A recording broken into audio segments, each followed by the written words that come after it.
धर्मपुर एक शांत छोटा सा गांव था जो पहाड़ों, नदियों और जंगलों से घिरा हुआ था। यहाँ के लोग सरल जीवन जीते थे। वे सुबह खेतों में जाते, दोपहर में नदी से पानी भरते और शाम को मंदिर में भजन कीर्तन करते थे। सब कुछ सामान्य लग रहा था, मगर कुदरत धर्मपुर के लिए एक विशेष रहस्य पाल रही थी। एक चमत्कारी बच्चे का जन्म जो पूरे संसार की दिशा बदल सकता था। एक रात जब आकाश में काले बादल मंडरा रहे थे और बिजली की गड़गड़ाहट से धरती कांप रही थी, तभी एक झोपड़ी से बच्चे के रोने की आवाज आई। वह बच्चा रामू और सरिता का बेटा था, और जैसे ही उसका जन्म हुआ, 5 विचित्र घटनाएं घटीं। तेज हवा चली, पास की नदी उफान पर आ गई, एक पेड़ में अपने आप आग लग गई, जमीन में कंपन हुआ और गांव की पुरानी टूटी मशीन अपने आप चल पड़ी। दाई माँ डर के मारे कांप गई और बोली, ये बच्चा कोई आम इंसान नहीं हो सकता। गांव के पंडित और बुजुर्ग सुबह उस बच्चे को देखने आए। उन्होंने उसकी चमकती आंखों और शरीर पर बने 5 रहस्यमयी निशानों को देखकर कहा, यह पंचतत्वों का प्रतिनिधि है: हवा, पानी, आग, पृथ्वी और तकनीक। यह बच्चा भविष्य में धरती का रक्षक बनेगा। उसका नाम रखा गया क्विंटारो। गांव में धीरे धीरे उसके जन्म की खबर फैल गई और लोग उसे देखने आने लगे। क्विंटारो का बचपन भी अजीब था। वह जब भी खुश होता, हवा चारों ओर तेजी से बहने लगती। जब वह रोता, पानी की बूंदें दीवारों पर उभर आतीं। एक बार उसके हाथ से लोटा गिरा तो पानी जमीन पर गिरने के बजाय हवा में ठहर गया। जब वह गुस्सा हुआ तो एक सूखी लकड़ी अपने आप जल उठी। मिट्टी में खेलने पर मिट्टी खुद ब खुद आकार लेने लगती थी, कोई हाथी, कोई पहाड़।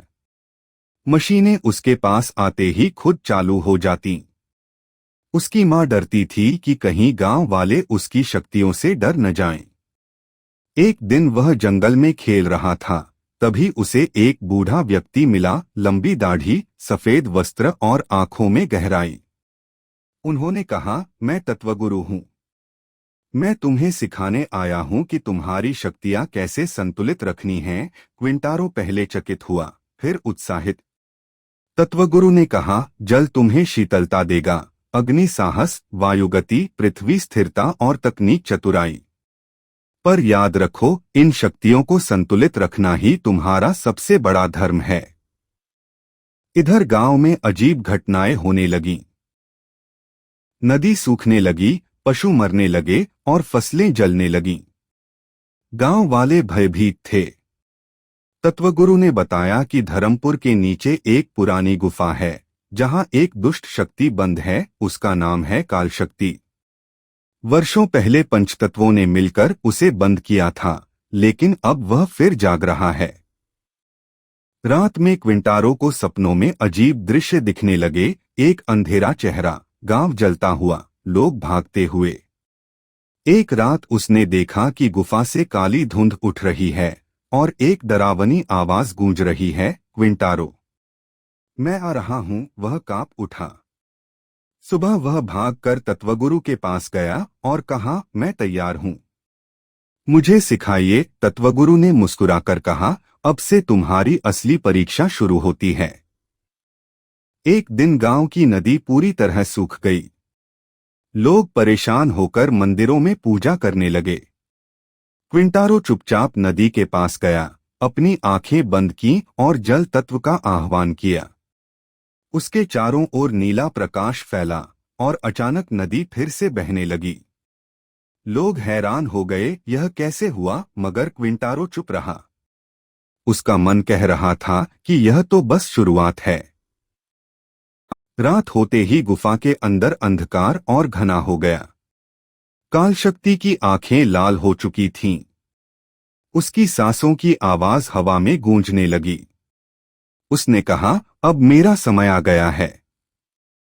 पंचतत्वों का उत्तराधिकारी आ चुका है और मैं उसे नष्ट करके दुनिया पर राज करूंगा। उस रात धर्मपुर की हवाएं और पेड़ भी कांप उठे। तत्वगुरु ने क्विंटारो से कहा, यह युद्ध अकेला नहीं होगा। तुम्हें अपने भीतर के पांचों तत्वों को एक साथ जगाना होगा। यह तभी संभव है जब तुम्हारा हृदय संतुलित हो। क्विंटारो ने पूछा, अगर मैं हार गया तो? गुरु ने उत्तर दिया, तो सिर्फ धर्मपुर नहीं, पूरी मानवता हार जाएगी। अब क्विंटारो हर दिन सुबह ध्यान करता, दोपहर को अभ्यास करता और रात को तत्वगुरु से सीखता। वह अग्नि से खेलता, जल में डूबता, हवा में उड़ता, मिट्टी में बैठता और पुरानी मशीनों को छूकर उनकी भाषा समझता। धीरे धीरे उसके भीतर आत्मविश्वास आने लगा।